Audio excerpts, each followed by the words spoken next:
Hi, everyone. I'm Greg Stevens, and today we're going to look at impossible conversations in divorce. And as we look at this, I want you to consider, are you considering divorce?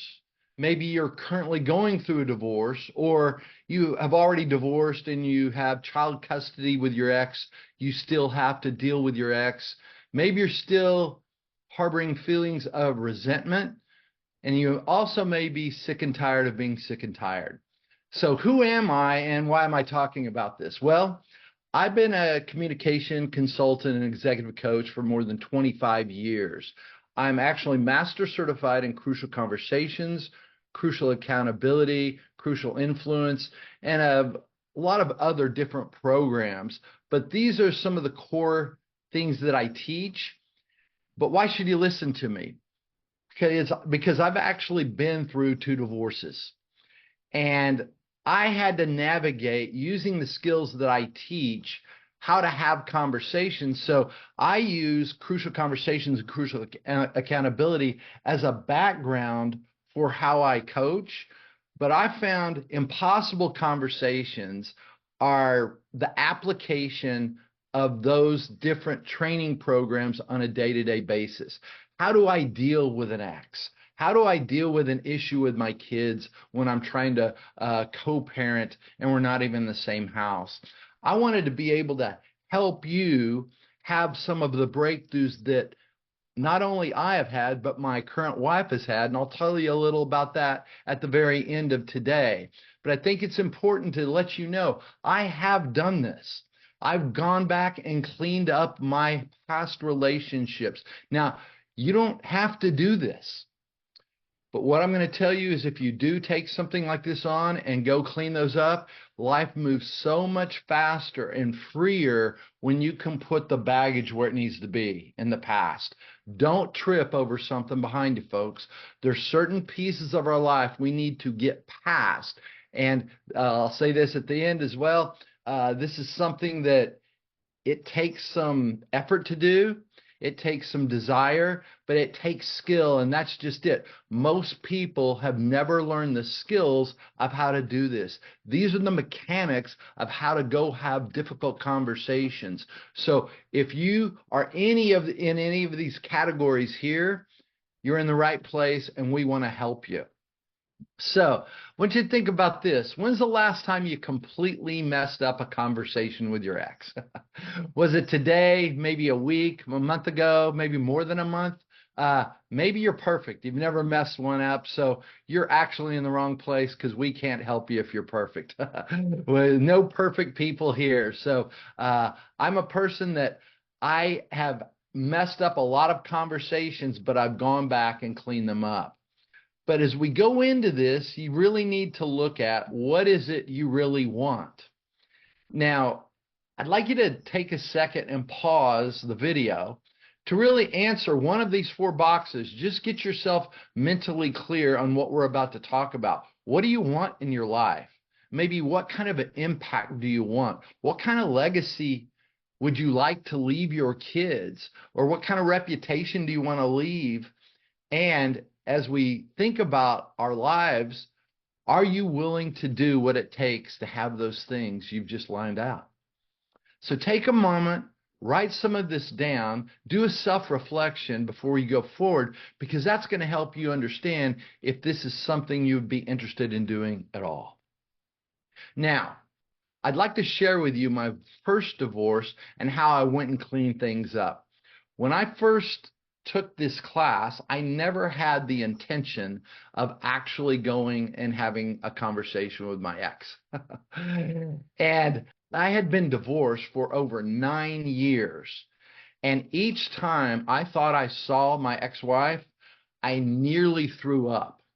Thought I saw her 3 times in 9 years, but that's how visceral the feeling was for me. When I did the work that I needed to do to go have that conversation, it was interesting because I felt at peace and I thought, if I run into her, I'll be ready to have the conversation. 2 weeks to the day after I said that to myself, I'm locked eyes with her in a store in Austin, Texas. And in that moment, I had always thought about what I might say if I saw her again, and it was never really good. And in that moment, I had nothing but peace and love and care. And I went up and said, "Hey, if I ever did anything to harm your soul, I really apologize." And in that moment, it was cleaned up. It was a moment of healing. And I also want to say, I never thought that would come out of my mouth about talking about that. But that's the difference when you start to work on yourself and understand the mechanics of not just the mechanics of having a conversation, but understand the engine that runs everything about how you have them. You have a different ability to do different things. And so that's what we're going to be looking at here as we go forward. And think about this. If you're still having to deal with your ex, wishful thinking is not an effective strategy when dealing with your ex. Don't avoid conflict, lean into it. Learn from it, deal with it, and complete it. It's the fastest way to get through it, not around it. Most of us spend our time trying to avoid some of these conversations. They're uncomfortable and they're difficult to have, and we hold on to that and we try to dance around it. Folks, if I want to get through it, the fastest way is getting right through it. And it means I have to cut to the center. I have to go have that conversation, and I have to go change the way I've been doing things. So what is an impossible conversation? That's what we're here to talk about. It is actually the belief that a topic cannot be discussed with someone we see as unreasonable. And most of us see our ex as someone who's unreasonable because we probably wouldn't have gotten divorced if we thought they were reasonable at some level. Or there might be something else underlying that. But an impossible conversation is actually an inaccurate and limiting belief. It's also based on, we have the evidence of a negative past experience with this person. We've seen it over and over, so we've got the evidence why this can't be discussed with them. And they're usually surrounded by explosive emotions, not just strong ones, but explosive that really come on at a time and they erupt. And what I find is typically we're lacking skill to have that conversation. And because we lack the skill, it's our exact reason why we don't try. We give ourselves an out because we don't want to try to go have that conversation.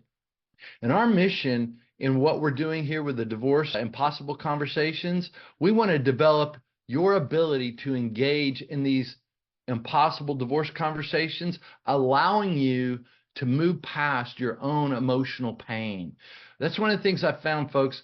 Today, we have so much technology and we're connected in so many ways so quickly, and we're lonelier than we've ever been. And mental health is at an all-time low. And what I've found is we hold on to that emotional past. Folks, when I went through my divorce, I actually went through several years of therapy. I was actually on antidepressants. There was a lot of things I needed to work through to get to where I was. But what I can tell you this is, as I worked through that, took responsibility for my side, understood the landscape, I eventually got out of therapy. I eventually got off some of those antidepressants, and I haven't had to have those in about 20 years.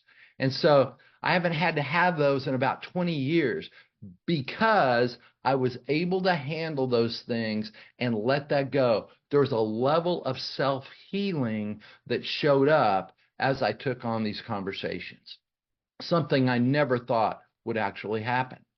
That is our mission, is to help you. And to do that, why are we looking at these? What are your impossible conversations? Some that are common to you. Maybe you have to deal with issues with the kids. That's a huge one. How you're raising them. Do you talk about your ex in front of them? Does your ex talk about you in front of the kids? All of these things damage not just you and relationships, but possibly raising your kids. How are you raising them? What is the conversation? Are you raising them to be healthy and move forward, even though this has happened? Or is it something that you're showing them, oh, keep bringing up your problems and they never go away? Real important to look at that. Also, maybe you have financial expectations. One person was working a lot and the other person was taking care of the kids or things. There's a lot that happens around a financial conversation. Maybe in the divorce, your ex not pulling their weight, or there's possessions that they've never given back and you hold it against them. Maybe they're not keeping their word or breaking agreements with you, maybe even picking up the kids, or what the finances will be. Maybe these all go together for you. Maybe extended family has gotten involved and people are injecting their opinions where they're not needed or belong. All of these are conversations we want to help you with, and most people, these are conversations we run away from rather than lean into to go through. So in these moments, what do we actually do? Well, we typically will go to silence sometimes or sugarcoat our message in a difficult situation. Maybe you avoid conflict altogether, just trying to remain comfortable. Folks, when you avoid the conflict, you avoid a breakthrough. You do not get to have a breakthrough in your relationships, in your life, until there's conflict. Hence the word breakthrough. You have to break through something, and that's the conflict. But we're going to teach you how to engage with conflict in a healthy way that can actually help the relationship go forward. Maybe attack or punish, or maybe just sever the relationship and walk away consistently. Maybe after a conversation, we second guess ourselves and our decisions, and then we look back and we think, wow, I really wasn't my best there when I really needed to be. Or have you been complaining to others about how your ex is? It's what I found, folks. When you get these things complete, those complaints tend to go away. What would it feel like to not have those complaints anymore? Or maybe in those situations, we try to control the person or the situation, and we have no ability to control that person or the situation. Folks, it's amazing.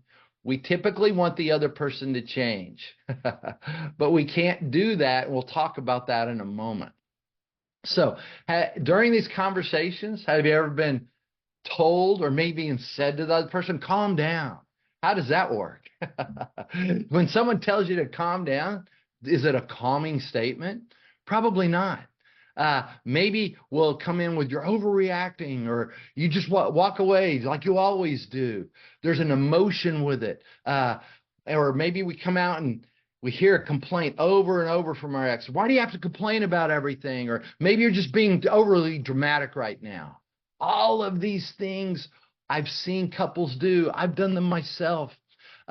Maybe you're making it up all in your head, or maybe the person just denies it. That never happened. That never happened in our relationship. Or we just tell someone, stop yelling at me. All of these behaviors we demonstrate when we're stressed and when we're at our worst, and it really comes at a cost. So when these things show up, what do we typically do? I'm going to suggest most of us avoid it, or we go on the attack. When that happens, I want you to think about this. Most of us are trading our peace. So I want you to consider this. How much peace do you trade avoiding an impossible conversation? Many times we think, oh, I don't want to have that. And so we spend the entire weekend worrying about it, thinking about talking to many other people about the situations, our close friends, our family, when it would have just taken 15 minutes before the weekend. Or think about this, maybe a 30-minute conversation will save you a week apiece if you're able to do that. I started thinking about, and I've never seen this, but I got to, what if for a year you had a 30-minute uncomfortable conversation with your ex every 2 weeks. That's a total of 720 minutes, 12 hours. But I'm going to suggest this. If you put that much work in, you would probably have about 5 years of peace because you would have gotten those things talked about. But I find we don't understand emotional accounting is the reason we don't do this. We don't have the skill. We don't understand that we're trading our uncomfortableness right now for many days, weeks, months, even years of peace. And I can tell you that, especially with my first wife. For 9 years, I held on to those things. Like I said, it was so visceral, I nearly threw up. That's a visceral reaction when you think you see someone. But when I learned this concept, I started going and cleaning up nearly every conversation in my life. And why do we avoid this? Well, we have to deal with the biology, what we have as a human being. As human beings, we're biological creatures, and we have to talk about fight or flight. So let's look at the biology real quick. You have the amygdala. This is the fear center of the brain. It's the smallest portion of your brain. It's actually about, looks like 2 little almonds, smallest portion of your brain. And it makes you really strong and fast. What happens if I see a bear in the woods? My brain shuts down and my amygdala fires in and adrenaline hits my system and blood rushes from my larger organs to my larger muscle groups. My legs first so I can run from that bear, and my upper body second so I can push someone else in front of the bear. I don't need to be stronger than the bear, just another person. Now, one of the organs your body deems necessary in that moment is your brain. So blood leaves your brain, but you start working from that amygdala. All of your creative thought process and problem solving is in the prefrontal lobe, the neocortex. It's the largest portion of your brain, but with that bear, it's shut down. If I were to put you on an MRI, it'd be blacked out. The amygdala would be firing like a fireworks show. But you know what turns the brain back on? Questions turn the brain back on. So we actually begin to flip the switch. We will teach you how to do that so you can end up being your best in an impossible conversation rather than being at your worst. And as we look at this, I want you to consider this. We typically go in with our ex and we think, okay, I'm going to do it well this time. I'm going to do it well. And then everything goes wrong and we're in that fight or flight mode. We're going to teach you how to manage that in the moment. There's many different ways we can do it. We're going to teach you questions to turn your brain back on, to act differently in that moment so you're in charge of your emotions rather than allowing them to be in charge of you. There's a nice little mantra I found as I started doing this work, and it's this. The mantra is, everything in my life I create, promote, or allow. I want you to think about that for a second. That's a lot of responsibility. Whether it's true or not, though, it's an amazing way to live your life. It gives you back control of the only thing you can control. That's yourself. So what I was saying earlier, you have no ability to change another person, but if you change yourself, others may have to change how they engage with you. And that is where our real power lives. Rather than beating your head against the wall thinking, I wish my ex would change, I wish they would do X, Y, Z. Since you have no ability to change that, let's work on what you can do. And one of the things I found when you work on what you can do, many times how you show up in a conversation is exactly what is needed for the moment because you're in charge of your own emotions and you're in charge of what's going on in the entire conversation. And so that's what we teach in the master teams. Our master team for Impossible Conversations for Divorce, what you'll learn is how to listen to understand, not respond. Most of us do a really poor job of listening to the other person, especially when we're under the effects of our emotions. Our brain shuts down and we're in fight or flight mode. We're not listening to understand. We're in attack mode. Then we're going to teach you how to really talk about the real problem and consider not just the problem, but the person as well.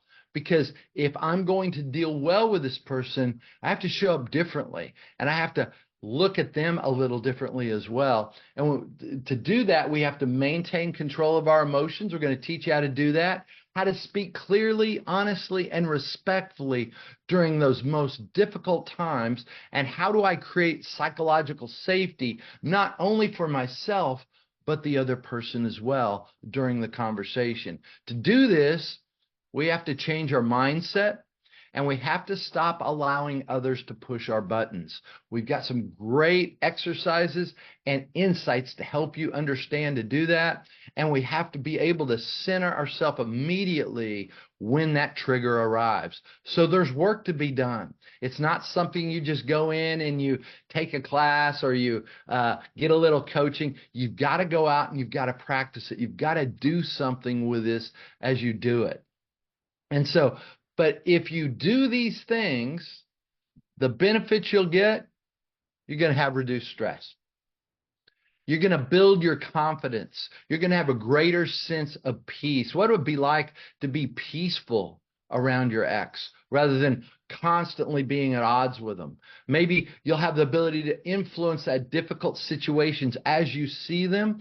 It will create a stronger spirit. People have consistently told me as they've worked with me that they feel like their spirit is strong again. It's tough to walk through life with a spirit that's beaten down and kind of been to war and needs some rest. Folks, we want to lift your spirit. We want to create positive change and breakthroughs in your relationship with increased energy. And those are some of the benefits I can tell you that our people have actually experienced as they've worked with us. So, what if you had the skills to address impossible conversations effectively? You could instantly manage your emotions in that moment, deliver that tough feedback that you need to give to your ex many times, honestly and respectfully as we do it.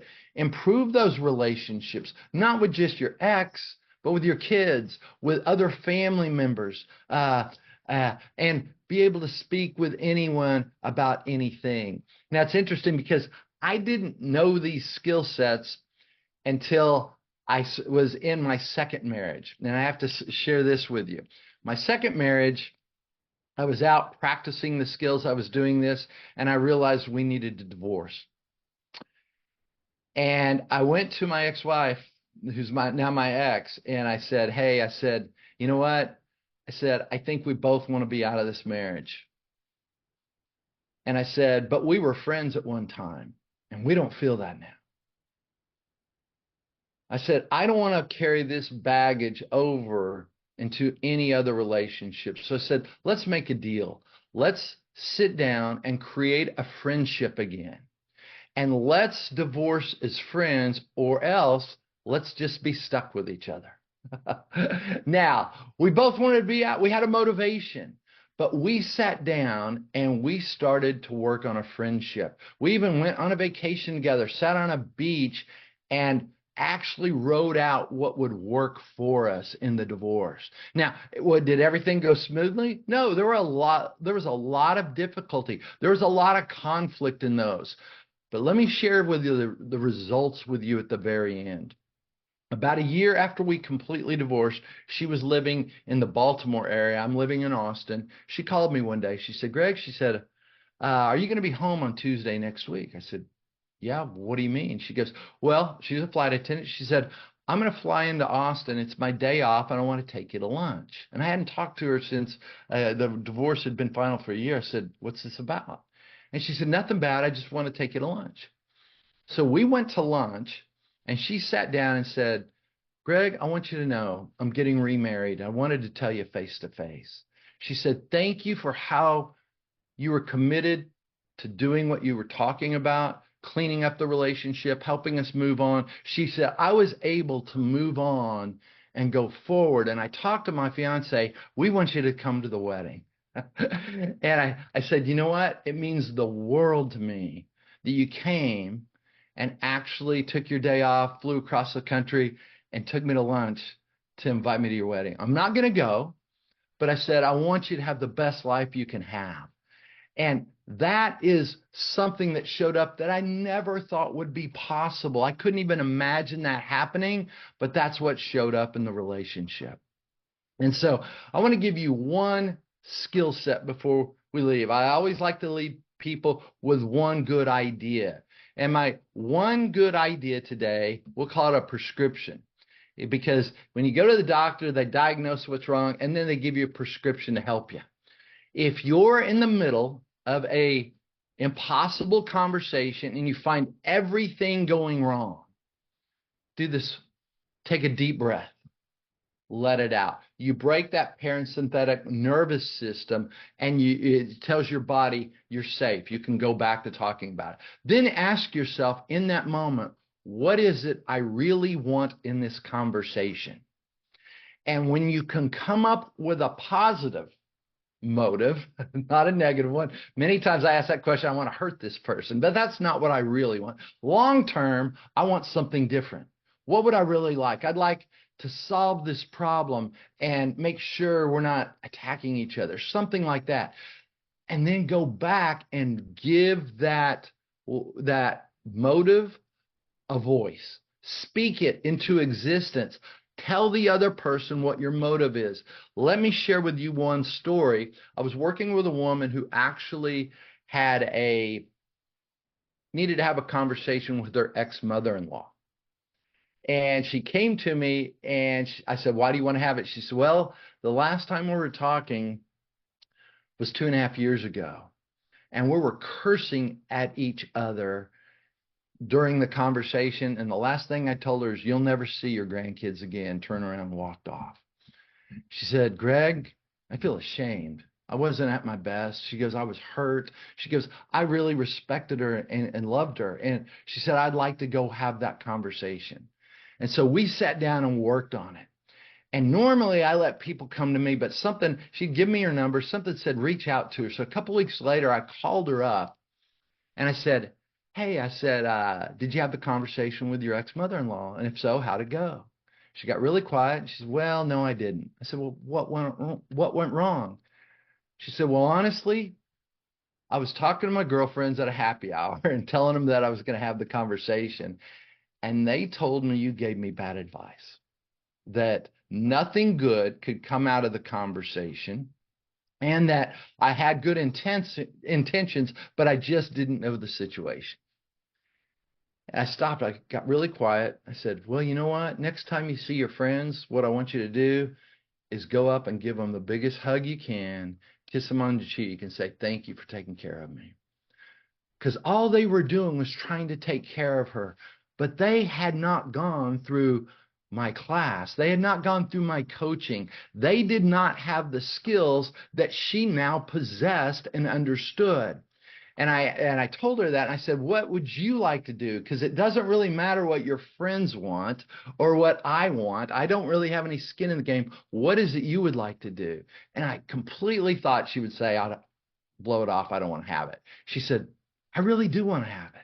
So I said, let's practice. So we practiced again. She calls me 7 days later and she said, I'm writing it up in an email. She goes, read your email. And I read through it, and this one skill saved her. She said it was like you were right there. Each time the emotions started to rise, she said, I stopped, took a breath, and got back to my best motive, and I spoke it again. I'd say, you know what? This isn't what I wanted to do today. I wanted to come here and restore things. I wanted to do this. She said it was a more than 2-hour conversation, and she said at the end, there were tears and hugs. And she said at the bottom of it, she said, now I have to go throw up. But that's exactly what I want you to see. She was willing to finally trade that uncomfortable 2-hour conversation for a way that she could actually have some peace on the back end. And those kids have got to see their grandmother every holiday for the last 6 years. That's one of my big success stories. It wasn't mine, it was hers. Once you get, she had to do the work. But that's what a powerful system this is, teaching you how to break through this. I've done it myself. I know where the pitfalls are. And I want to show you a video that you can pull up on YouTube, but I'm going to show it here. This is Emily Gregory. She's a master trainer with Crucial Conversations as well.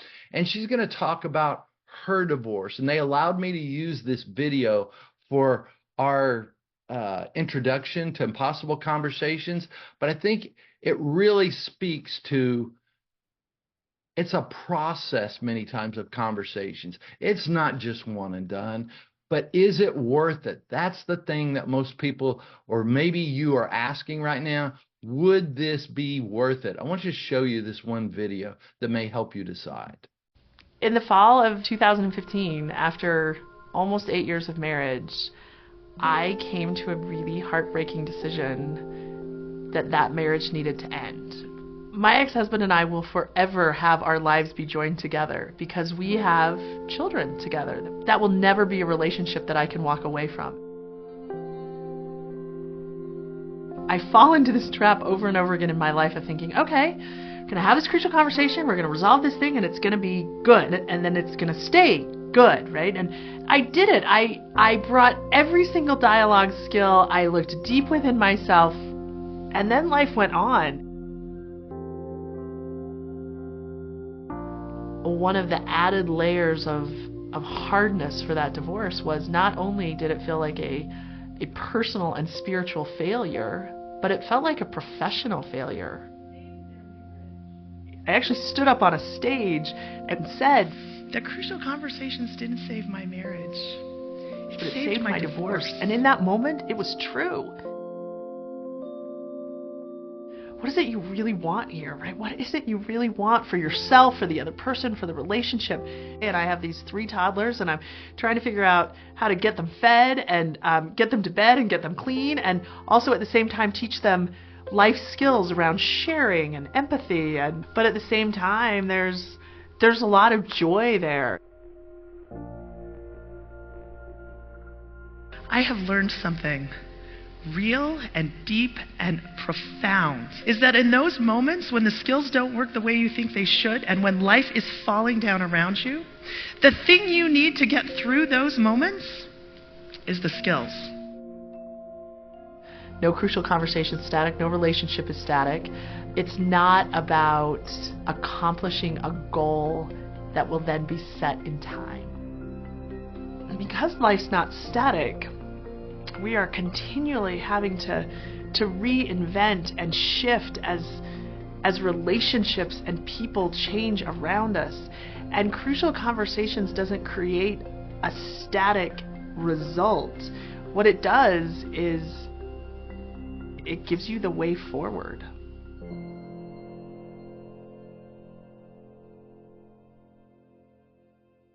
We want to give you the way forward. We want to help you. But what I also love is what we will teach you will not just help you in conversations with your ex.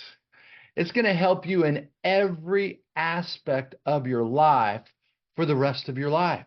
And you're going to be having difficult conversations. What I find is most people say, I wish I would have learned this 20 years ago. We want to help you with that today, especially with you raising your kids and how you're engaging with life.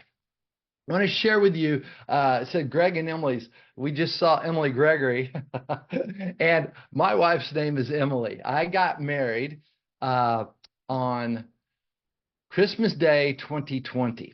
I never thought I would get married again. I was happy being single. My last divorce, I told you I had two. My last divorce ended in 2003. 17 years later, I get remarried, and I never thought I would. We surprised everyone, even Emily's kids, Rebecca and Andrew.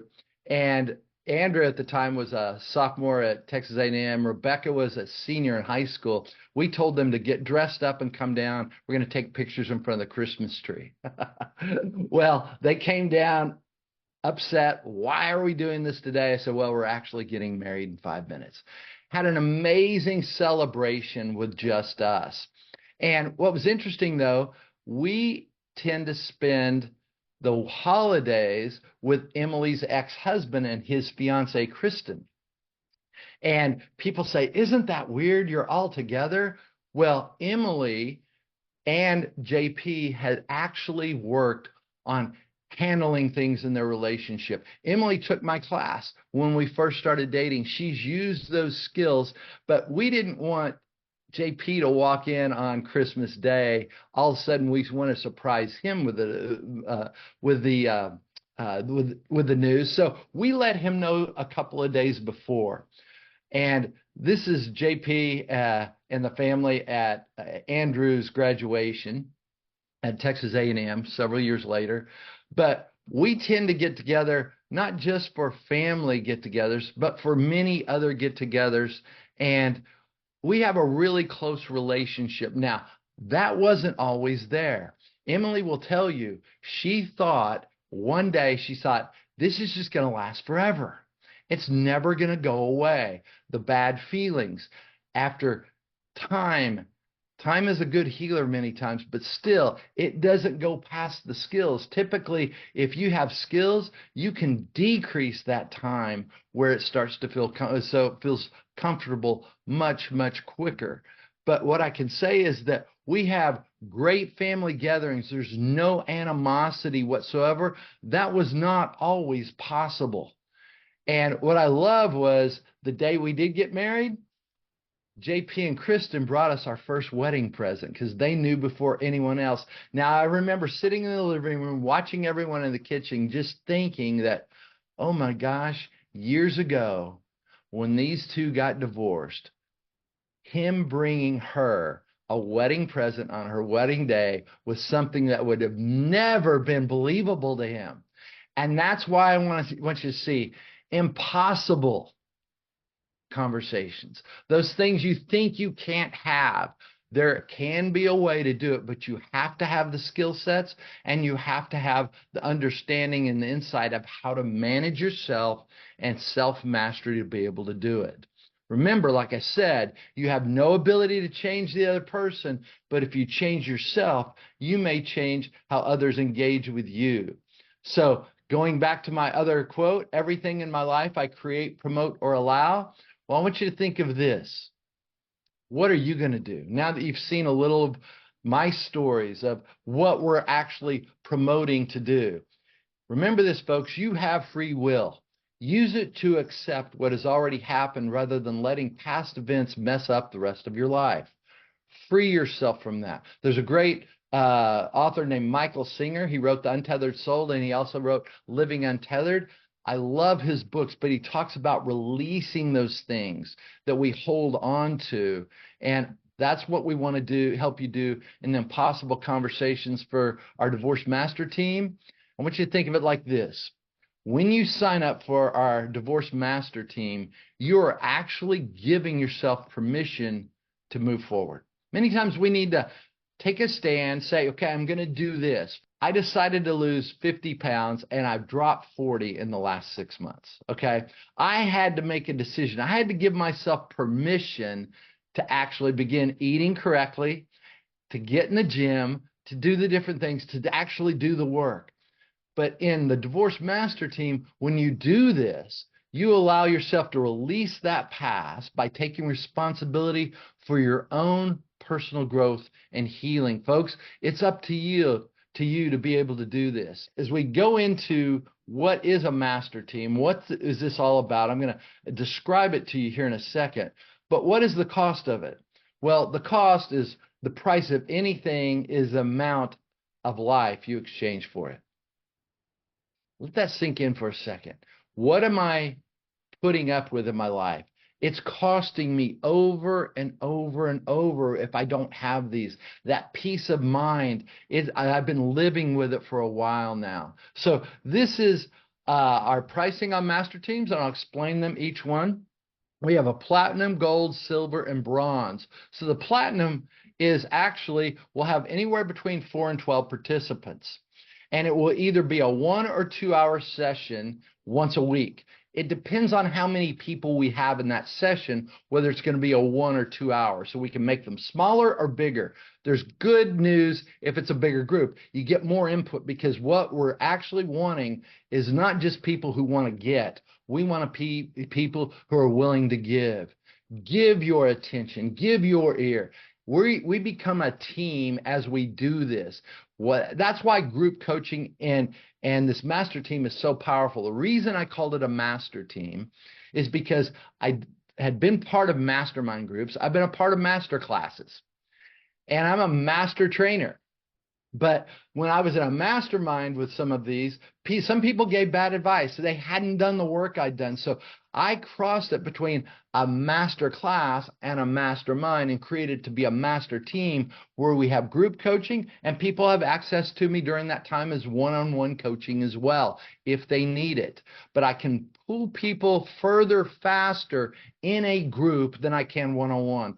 I can do more in 3 months than I can in 15 months one-on-one. So if I put a person in a group for 3 months, I'll get much further down the road than I could in 15 months one-on-one. I've just found it to be, I've been an executive coach since 1999. So I've been doing this a while. I understand the process of what it takes. So during this, it's $54.99 a month for 6 months. Now, some of you go, well, that's a lot. Well, it might be for you, and I understand. That might not be the program for you.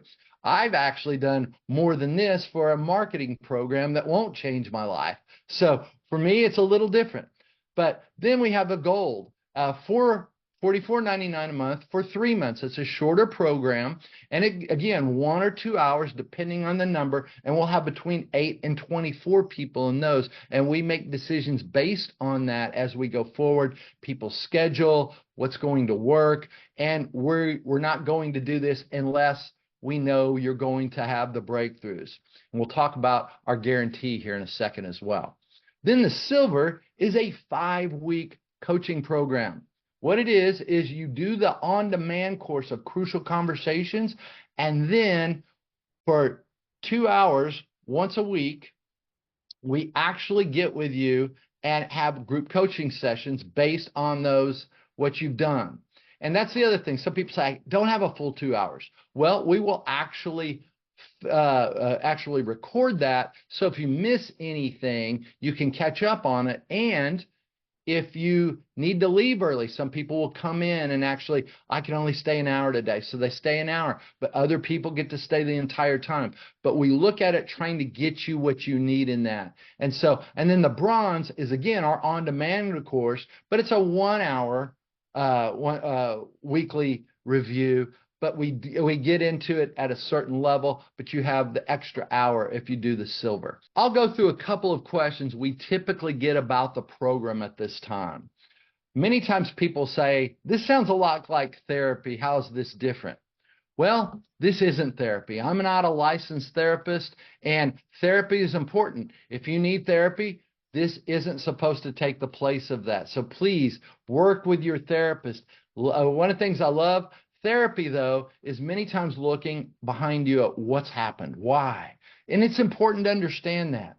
Coaching is moving forward. We're not going to sit and look at why you did these things. We're going to look at how I can move through them. And that means I need to be able to have the skills to have the conversation with that person. I need to be able to manage my emotions in that moment. I need to be able to maneuver based on the situation at hand, and that's what we're going to be helping you with. Another question is, why this coaching program rather than one-on-one? I think I talked about that a second ago, but what I find is one-on-one tends to be slow. People tend to not do their homework if they don't feel like it. But if I get a group and everyone's involved, what happens is you have breakdowns and you have breakthroughs. They're both going to come. Each week we talk about breakdowns and breakthroughs. And you're going to see some people did the exercise, they had a breakthrough. Others had a breakdown. But there's value in the coaching and the connection with that. Also, there's each person supporting, helping each other. There's something about the energy of a group that really helps us move forward much faster. Like I said, I can do more in 3 months than I can in a 15-month program with a one-on-one. Do I give a money back guarantee? Yes, I do. And here's when I give the money back, and I've never had to do it so far. But if you come in and you do the work and you're not getting the results, now you can't change anyone, but you're going to, at the end of the program, you're going to know how you've grown as a person. I can't tell you what your ex is going to do or not going to do. That's not realistic. What I can tell you is you will develop and grow yourself, but you have to show up for the program. You have to do the exercises. If you're going to sit on the sidelines and not participate and show up and not do your homework, then I don't feel obligated to give that money back. It's like people who pay a membership at the gym and never go. I'm not going to do that for you. I'm not going to support that. If you come in and you do all the work, we'll sit down and have a conversation. I'm more than happy give you your money back if you've done all the work and you felt like the program wasn't worth it. More than happy to do that. What's the difference between 1 hour and 2 hour classes? I think I went over that. It's the number of people, and also we've created so you get the most out of it. And like I said, the bigger number of people, the more energy, more input. The smaller number, we have a different time frame. We just want to make sure our groups get it. Some people like the smaller groups. Some people like the larger. We want it to work for you as you're picking one of those. Making your life easier and peaceful. How does that work? I want you to think about right now, as you've been watching this, how many times have you kind of gotten fearful over, what if I had this conversation? What would it look like? I don't know how to do that. Yeah, you don't. That's like trying to walk in the gym and throw 250 pounds up over your head without ever lifting, okay? But what if you had a coach that came in and you started at 50 pounds? And each week you had development, you had technique, you had diet, you had practice and exercise. Every other day you were starting to lift. After a certain amount of time, you would possibly be able to get up to that 200, 250 mark. You can't do it just walking in. And that's how this will work. You can't do some of these things unless you go have these conversations. Wishful thinking is not a good strategy to deal with your ex. Like I said, we're going to give you the skills of how to deal first with yourself and then with your ex. And then biggest concern, time. I know time is an issue, but folks, if you don't do it now, when are you going to do it? And what kind of peace are you trading for that uncomfortable conversation or actually going out and trying something different? I want to say I appreciate listening. I appreciate any feedback you can give us. And if you'll scan the QR code, you can actually go and fill out a form where we can get in touch with you and set up a time for a Zoom call to find out if you're interested, all the details of it, and if it was a fit for you, because we want to make sure people who are engaging are also natural givers, not just takers. We want people who want to go not just solve some of their own issues, but as they do it, help others solve theirs as well. Because folks, I'll be honest with you, we're all in this together relationally, and that's what we want to focus on throughout the master teams. With that, I want to say, Greg Stevens, thank you for listening. Thank you for clicking on. I wish you the best. Hopefully, I'll see you in one of the master teams. Bye-bye.